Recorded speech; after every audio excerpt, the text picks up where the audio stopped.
Hola, ¿qué tal? Yo soy la profa Cintia Reyes y hoy les voy a platicar un poquito sobre temas de energías verdes, los mitos que hay desde los dos lados, los que somos bien fans de las energías verdes y que de repente nos emocionamos mucho con decir, es que ya con esto resolvimos toda la vida, y por el otro lado los que son muy pesimistas y dicen, no, no, no, es que nuestra vida está bien difícil todavía, esto no se va a resolver con energías verdes, olvídenlo. Voy a hacer un pequeño recorrido por noticias recientes para que pues, no se sientan tan desanimados. Y finalmente, dependiendo del tiempo, voy a hacer un cálculo súper rápido de cómo podemos, a partir de nuestro recibo de luz, al menos si vives en México, cómo podemos ver a cuánto equivale en CO2, en nuestra huella de carbono que liberamos nosotros de manera regular.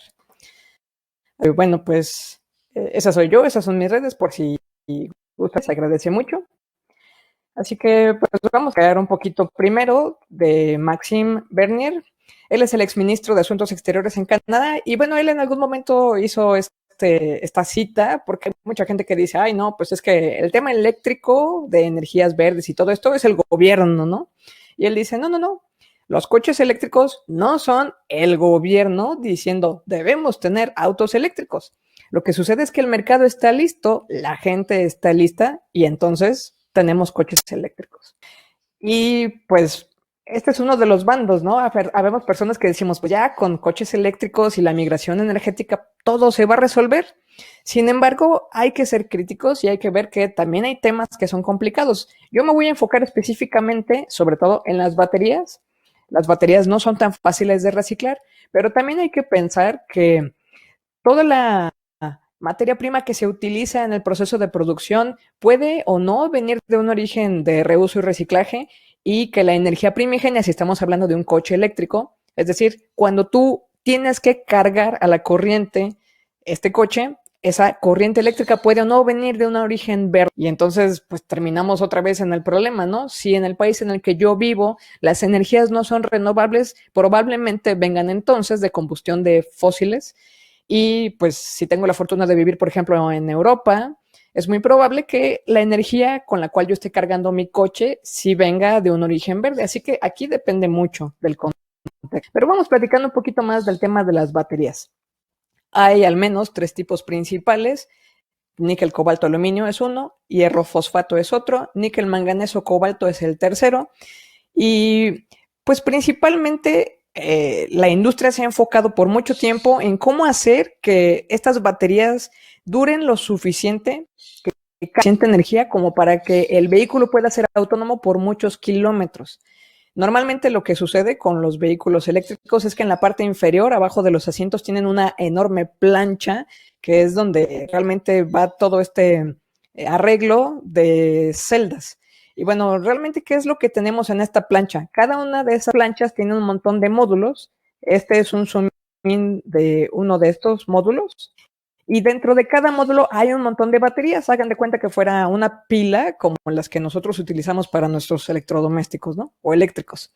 Y bueno, la celda, además, pues está constituida por distintos materiales. Cátodo, ánodo, necesariamente, un electrolito y un material separador. Esto lo que implica es que la separación de todo este arreglo de materiales no sea trivial. Les tengo aquí un pequeño esquema donde los dos extremos son las opciones más contaminantes. La opción, por un lado, es que la materia prima venga directamente desde la minería, y del otro lado es que una vez que la batería ya no sirva, pues se deseche simplemente, digamos que a la basura. En este momento, por la cantidad de vehículos eléctricos que tenemos en el mundo, todavía no estamos en esta posición de que estemos en una crisis. Pero conforme el parque eléctrico, el parque vial eléctrico comience a crecer, esto va a ser cada vez más preocupante por razones obvias. ¿Cuáles son las alternativas que existen? Esta es una alternativa que todavía no se ha desarrollado del todo, pero esta es la ideal y es un tipo de reciclaje más directo. Este círculo corto implica que es el ideal. Esto es lo más cercano a una economía circular y significaría que los materiales, pero específicamente las baterías, las pudiéramos obtener a partir del vehículo, extraer los materiales, darles una segunda vida y regresarlo a los vehículos. La segunda opción, que es más costosa y más peligrosa, se llama hidrometalurgia. Implica uso de ácidos altamente corrosivos y peligrosos para los operadores, pero esto nos permite volver a producir cátodos que otra vez se puedan integrar a una línea de producción. Y la otra alternativa se llama pirometalurgia, donde básicamente lo que se hace es que se mete a quemar toda esta placa de baterías y a partir de la separación de los materiales fundidos vamos otra vez a refinería. Son procesos costosos, son procesos contaminantes, pero en este momento son los dos que más están usando estos, hidrometalurgia y pirometalurgia. Habrá que esperar un poco para que haya más inversión en el tema de desarrollos para poder hacer el círculo más corto posible. Eso por un lado. Por el otro lado, esta perspectiva es para que, pues aunque seamos muy optimistas, no nos vayamos nada más con la finta de que, esta solución ya nos resuelve la vida. Y por supuesto que está el otro extremo. En el otro extremo hay mucha gente que todavía dice cosas como, pero es que las energías verdes realmente no son verdes. Y aunque muchos de los argumentos que utilizan son antiguos, todavía los seguimos escuchando. Por ejemplo, hay quienes usan este argumento que era muy famoso en el 2008. La eficiencia de los paneles solares está alrededor del 8%. Bueno, en el 2008 eso era verdad, pero ahora vivimos en el 2021 y hay paneles solares que ahora logran una eficiencia del 23%. Es distinta. En el 2012 todavía era muy frecuente escuchar este argumento. La energía eólica es insuficiente y hay que tener plantas de quema de combustibles fósiles para mantener la estabilidad. Esto lo que quiere decir, pues es que no todo el tiempo hay viento. Y si no hay viento, obviamente tus turbinas eólicas no se están moviendo y si no se están moviendo no se está produciendo electricidad. Y si tu casa está conectada únicamente a una turbina eólica, eso significaría que tu refri enciende mientras hay viento y se te apaga y se te echa a perder la comida cuando no hay viento. Entonces, una de las primeras soluciones, entre comillas, que se hizo para esto es para mantener la estabilidad de la corriente eléctrica en la red de distribución, fue tener instalaciones que utilizaban quema de combustibles fósiles, de manera que independientemente de si hubiera viento o no, siempre hubiera una cantidad mínima de energía. Desde el 2012 y desde antes, lo que se ha estado trabajando es cómo modificar la red de generación eléctrica para que esto ya no sea necesario. Y hay un montón de opciones. Muchos de nosotros pensamos en automático en baterías enormes, gigantes, pero no es la única opción. Además de combinación de distintas formas de energía, lo que está en desarrollo son unas soluciones bastante simpáticas, que básicamente lo que utilizan es la energía potencial. Entonces, por ejemplo, cuando hay mucho viento, se hace subir una enorme cantidad de agua por una escalada para que tenga mayor altura. Y cuando se acaba el viento, se hace circular el agua de regreso para poder aprovechar ese movimiento en mover turbinas que nos vayan a regresar energía eléctrica. Hay otro desarrollo más simpático que es algo así como un Changa gigante. Y entonces cuando hay muchísima energía, lo que hacen unas grúas es que van moviendo unos bloques enormes y muy pesados a gran altura. Cuando termina esta fase de mucho viento, esas mismas grúas van bajando estos bloques de manera que se va aprovechando la energía potencial que se había quedado almacenada en una gran altura para poder otra vez movilizar todo el mecanismo. Y esas son solo algunas ideas. Hay también argumentos que todavía escuchamos en el tema de que, bueno, es que cualquier tecnología que desarrolles tiene una huella de carbono escondida. Esto se refiere a que no importa lo que desarrolles, si estamos hablando de paneles solares o turbinas eólicas, pues no es como que un árbol te produzca eso, ¿no? Hay que extraer materiales de minería, hay que procesarlos, hay que distribuirlos, instalarlos, etc. De acuerdo, hay una deuda de carbono básicamente en todo lo que utilizamos, ¿no? Y además, esa pieza de tecnología, cuando deje de funcionar, si no la reciclamos, se convierte en contaminante. De acuerdo. Sin embargo, dependiendo de la tecnología, es el tiempo que tarda en pagar esta huella de carbono, ¿no? Por ejemplo, en el caso de los paneles solares, los que tardan más en recuperarse, los que usan más recursos de la naturaleza, pueden tardar hasta 4 años en pagar esta deuda de huella de carbono. ¿Esto qué quiere decir? La energía que están produciendo sustituye en dióxido de carbono lo que se produciría si utilizaras una fuente de combustible fósil. y a los 4 años esta deuda queda saldada. Pero la vida funcional de estos paneles puede ser de 25 a 30 años, lo que quiere decir que en realidad es mucho más favorable el uso de los paneles que no utilizarlos. Y estos datos son de este año, del 2021. Y bueno, finalmente, toda forma de energía implica contaminación. Esto es verdad. Sin embargo, cuando analizamos, y este dato es de nuevo del 2021, cuando analizamos y comparamos las distintas formas de energía, vemos que en realidad la nuclear, la eólica y las dos formas de energía solar que conocemos están muy por debajo de los hidrocarburos y biomasa. Para poder ilustrar esto, tengo esta gráfica de un artículo científico. Esta línea punteada de aquí es en realidad el límite de lo que podemos contaminar si es que queremos llegar a poder mitigar los efectos del cambio climático. Notarán que de este lado que está carbón, gas, bioenergía, esto es biomasa y esto es poder hidráulico. Todos estos están muy por encima. La verdad es que mientras sigamos usando estas fuentes de energía, tenemos graves problemas. Y por este lado está la energía nuclear, que aunque tiene muy mala fama, es de hecho más ambientalmente amistosa que las demás que mencioné. Está el viento.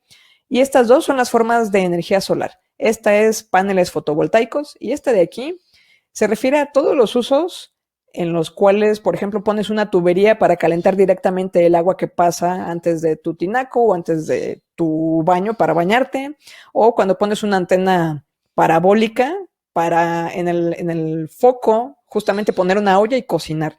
Estos son los más amistosos con el medio ambiente en realidad. Estos tienen problemas y lamentablemente aquí en América Latina utilizamos muchísimo esto.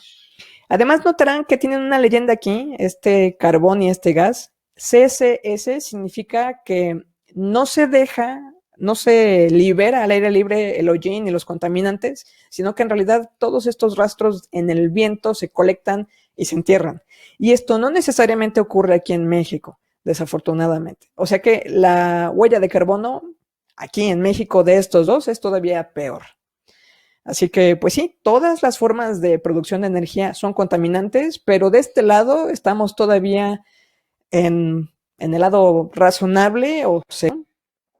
Y bueno, para que no se quedan con esta idea de que pues toda la vida es triste, les quiero traer algunas noticias de cómo estamos en el mundo respecto a cómo de energías. Esta es una noticia del 2020 y pues lo que vimos cuando todos nos tuvimos que guardar por el tema del COVID fue que, al menos en Europa, lo que pudieron medir es que la demanda energética bajó un 10%. Es la caída más alta que han encontrado registrada desde la Segunda Guerra Mundial. Esto quiere decir buenas noticias en distintos sentidos. Por un lado, pudieron desacelerar la generación de carbono. Por el otro, se bajó la producción de CO2. Y finalmente, sabemos que nos viene encima el apocalipsis de la crisis climática. Es un apocalipsis que parece que viene en cámara lenta, pero viene. Y para mí, al menos en lo personal, me parece que en algún momento, cuando realmente caigamos en la cuenta de que hay que hacer mucho más de lo que estamos haciendo, al menos una opción es regresar a casa, porque hacer ciertas cosas de manera consciente e intencional sí baja la demanda energética. Así que eso para mí es un poquito de esperanza. Otras notas que son muy esperanzadoras: en abril de 2020 cerraron las últimas plantas de quema de carbón en Suecia y en Austria. Bélgica, de hecho, se adelantó y lo hizo desde el 2010. Hay otros 6 países europeos que tienen acuerdos para dejar de usar el carbón en el 2025 y otros 5 más lo van a dejar en el 2030. El que más se va a tardar es Alemania, que de hecho es el primer productor mundial, y él va a dejar de quemar carbón en el 2038. Estamos en el 2021. Estas son buenas noticias. Son insuficientes, pero son buenas noticias. Se espera que la Unión Europea deje los combustibles fósiles por completo para el 2040. En la región Rhein-Hunsrück, en Alemania, se dejó de comprar energía, fue la primera en comprar energía 100% renovable en el 2012. Aunque como país vayan un poco tarde, esta región ha sido una de las primeras. Luego le siguen 2 estados alemanes, 3 austriacos y 1 español. En otro lado del planeta, Canberra, que está en Australia, el año pasado se volvió 100% renovable. Es la primera ciudad en el hemisferio sur del planeta en lograr esto. Buenas noticias. Hablando de días particularmente buenos en noticias, el 26 de mayo del 2021, una corte en Países Bajos le ordenó a Shell reducir 45% de sus emisiones con respecto al 2019 y tiene hasta el 2030 para hacerlo. Los accionistas de Chevron, aunque todavía no sabemos cómo, pero ya decidieron que tienen que reducir las emisiones en su industria de CO2. Ese mismo año, Ford anuncia que ya vendió 70,000 unidades de su troca eléctrica F-150 y espera que para el 2030 el 40% de sus ventas sean vehículos eléctricos. Viene la conversión. En algún momento dijimos, pues, bueno, yo no, ¿verdad? No me tocó vivir entonces, pero en algún momento la humanidad dijo, nunca vamos a dejar de usar caballos, pero resulta que sí. Ahora el principal medio de transporte es vehículo motorizado. En algún momento el par vial va a cambiar, va a migrar de tecnología. Y la última, que es una noticia muy bonita y vistosa, la Torre Eiffel se iluminó por primera vez utilizando hidrógeno verde. El hidrógeno no lo mencioné en mi de acá atrás, porque todavía necesita mucho trabajo tecnológico como para llegar a ser una fuente de energía competitiva en el mercado. Y lo mismo puede suceder con la fusión nuclear. Estamos trabajando en distintas partes del mundo para poder llegar a utilizar la fusión nuclear como una forma de renovable, pero probablemente en el corto o mediano plazo no lo vamos a ver aún. Pero es una esperanza. Ahora, quiero mostrarles una pequeña foto de la Torre Eiffel, nada más para que vean qué bonita se vio, iluminada con hidrógeno verde. El tema del hidrógeno es que para que sea realmente sustentable debemos poder colectarlo y manejarlo en volúmenes muy pequeñitos. Y esa es una de sus principales complicaciones, pero ya sabemos de muchas maneras de cómo extraer el hidrógeno y utilizarlo como combustible. Es muy probable que de hecho la migración no sea únicamente a autos eléctricos, sino que en trenes, aviones y en autos lleguemos a utilizar la tecnología del hidrógeno, ya que sea viable en el mercado esta forma de energía. Hay inclusive carreras de autos que ya se hacen con vehículos potenciados con hidrógeno. Entonces, bueno, ahí va, ahí va. Finalmente, yo sé que muchos de nosotros somos muy entusiastas con el tema de las energías renovables, pero muchas decisiones en la humanidad se deciden con el bolsillo. Las buenas noticias es que el bolsillo dice, de acuerdo a las comparativas para 1 kWh en Estados Unidos, que lo más económico es de hecho la energía eólica, seguida por los paneles fotovoltaicos y luego la energía hidráulica. Esto quiere decir que vamos bien. Al final de cuentas, aunque sea el bolsillo el que decida y no la conciencia ecológica, vamos bien. Para los que tengan curiosidad, y bueno, tengo información mucho más asequible en México, por eso este ejercicio está calculado para México, pero si yo quisiera saber cuánto CO2 se produce en mi casa en función del consumo, puede hacer.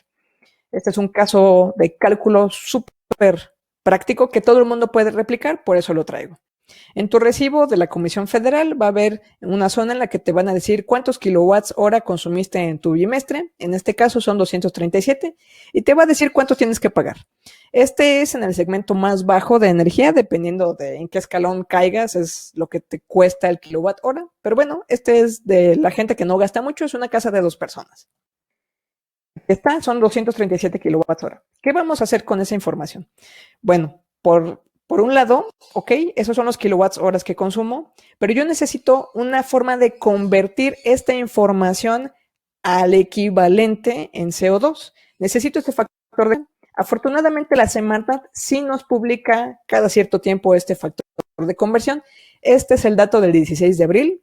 La Semarnat nos dijo que por cada megawatt hora producimos 0.494 toneladas de CO2.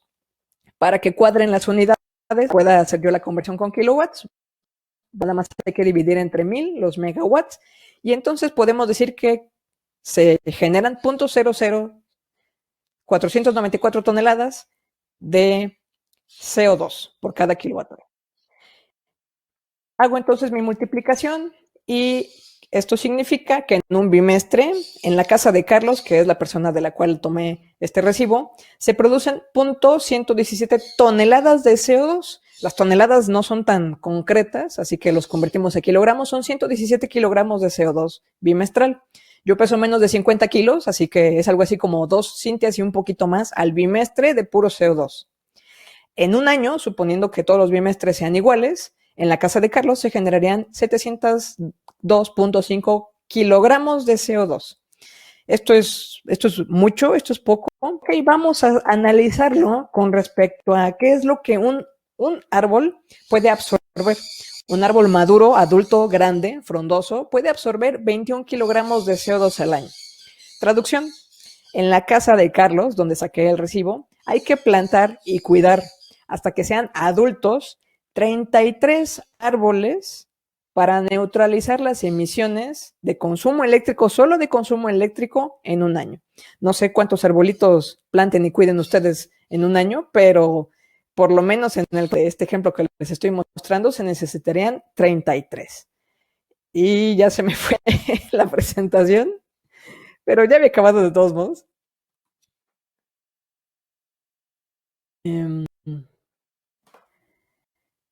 Así que, bueno, espero que este cálculo rápido que tú mismo puedes replicar te dé una muy buena idea de dónde está tu casa, dónde está tu consumo eléctrico con respecto a nuestra huella de carbono.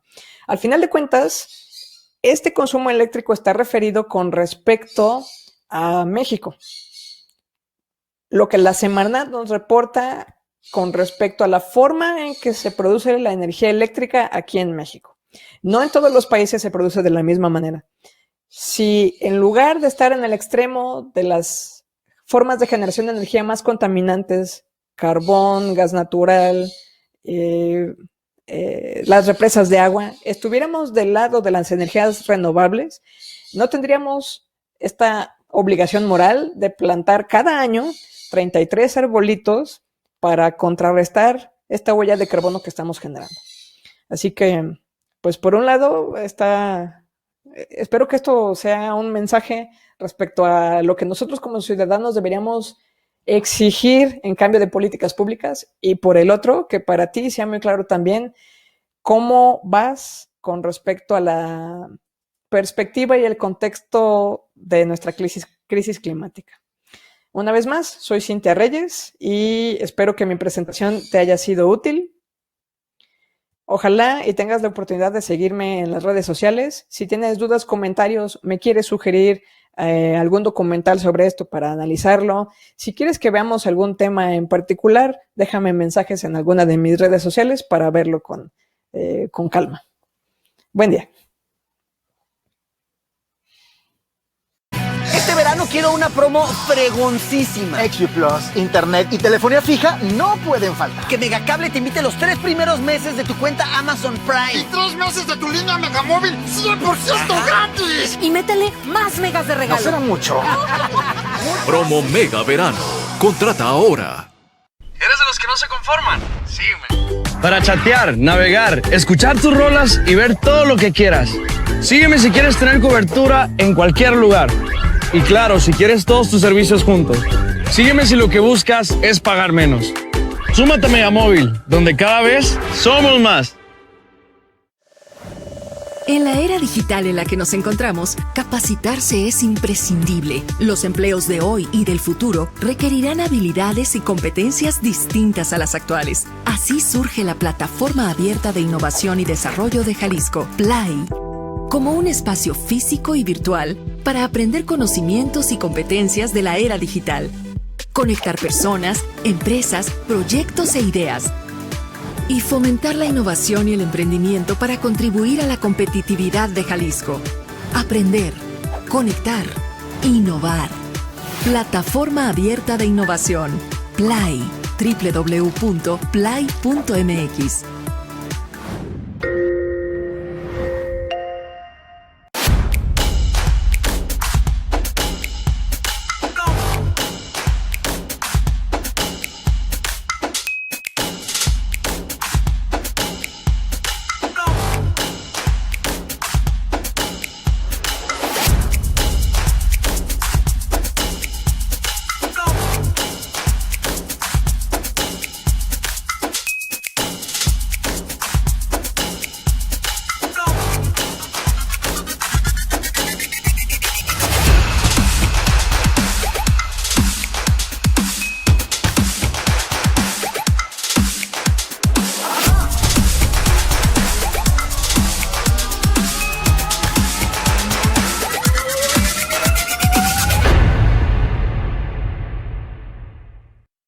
Solera, we are poised to lead the smart data revolution, beginning with our automotive and transportation data, apps, and services. Drivers, insurance companies, manufacturers, dealers, repair shops, collision centers, aftermarket, and salvage partners all leverage our data applications and services to achieve significant advantages, are driving their ability to empower their employees and serve their customers in incredible ways.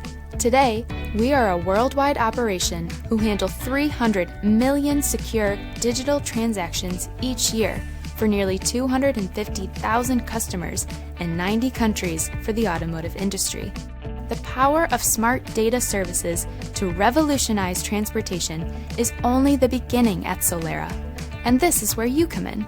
We're looking for bright, ambitious team players eager to help us lead the smart data revolution that will help define the future of transportation and beyond.